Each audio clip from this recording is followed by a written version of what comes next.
Guys, ito yung mga pagkain dito sa Digos. Eat all you can kasi ito dito. Eat all you can. So, yan yung mga pagkain, no? Mga wala ng laman yung iba.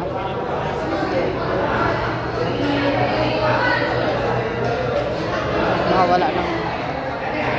Ito lang yung mga ulam nila, oh. Ayan.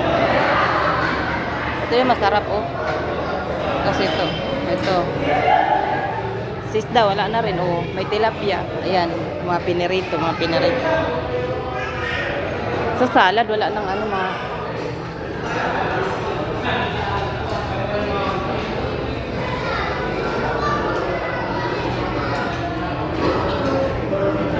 Dito kami, guys.